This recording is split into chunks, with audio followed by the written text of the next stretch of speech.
Hi, I'm Paula. I'm David. Welcome to David's Wealth of Knowledge. Today's topic is someone interesting from World War II. Please tell us. Okay, so there's a fascinating story I heard about a while back, but it's something that's is well worth knowing. Okay, so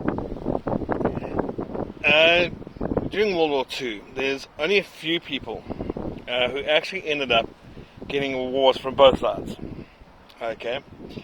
The guy I'm going to talk about today is a Spanish guy named Juan Pujol Garcia. Okay. He's a very interesting guy. He grew up in Spain and fought on both sides, ironically, during the Spanish Civil War. He ended up not firing a shot from either side. But on both sides, he was actually quite disillusioned with both sides. And he came to dislike fanaticism and tyranny and so on. And with the start of World War II, he decided he needed to help the good guys, basically. And so he offered his services to the Brits as a spy. And at the time, they turned him down. Undeterred, though, he decided to set up a spy ring of his own, okay, but a completely fake one. And he approached the Germans, and they hired him, gave him a crash course in espionage and spycraft, and then gave him money to fly to the UK and work there.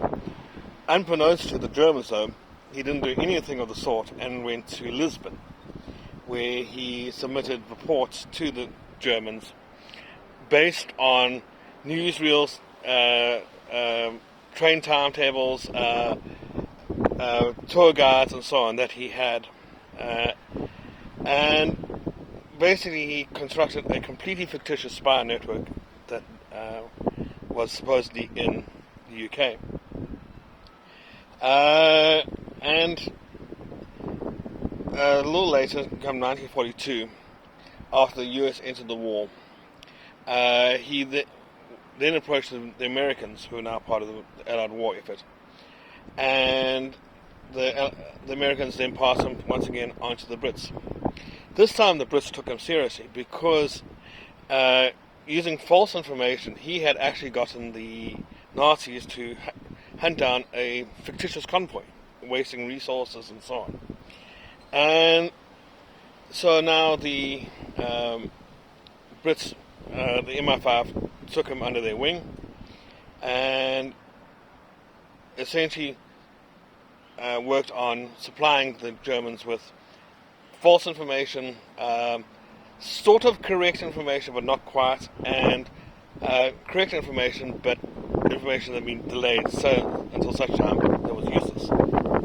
But here's the thing, okay, all these reports were completely useless, but his reputation among the Germans was very, very high, because the true information that he eventually supplied them with was correct. And so, yes, they thought he was a valuable source. The Germans supplied him with money to fund his supposed spy network. They supplied him with the encryptions for the Enigma machines, which is very useful for helping to decrypt the Enigma machines, and so on. His greatest achievement, though, was before D-Day. Now, the Allies needed to fool the Germans, okay, because the main landing was at Normandy, as you all know, but they needed the Germans to hold back some of the forces, okay. So they conceived of what's known as Operation Fortitude. Now, Operation Fortitude was a massive cover. They created a bunch of fake divisions across southeastern England, which seemed to be aimed at a landing across the channel, across the shores part by Calais. uh, Garcia, whose codename under the Brits was Garbo, after Greta Garbo, essentially helped sell this deception. Okay, he reported a army size of about 75 divisions, which in real was actually about 50 divisions, creating 25 divisions that didn't exist, which would have been used for the landing at Calais. This was complemented by Allies using fake radio signals, blow up tanks, and so on and so forth to fool the Nazis. His reports were considered so good that the Nazis held back substantial forces from Normandy in anticipation of the supposed landings at Calais. That substantially helped the Brits, or the Allies, in the landings at Normandy, making sure they were a success. For his work in this, Garcia was given the MBE, and the Nazis, believing that he had given them good information, awarded him the Iron Cross Second Class, okay, which had to be signed off by Hitler himself. So yeah, he's one of the few guys who actually received an award from both sides. I believe Canaris actually even praised him, Canaris being the head of German intelligence.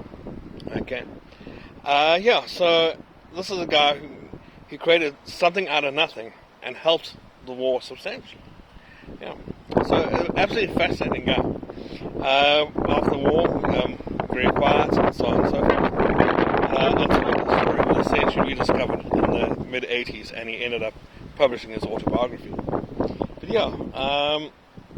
just shows you the power of what one man can do. So just somebody you should know about, and definitely worth reading about more. Interesting. Okay, thanks. I like that one. Thank you. Please like and subscribe.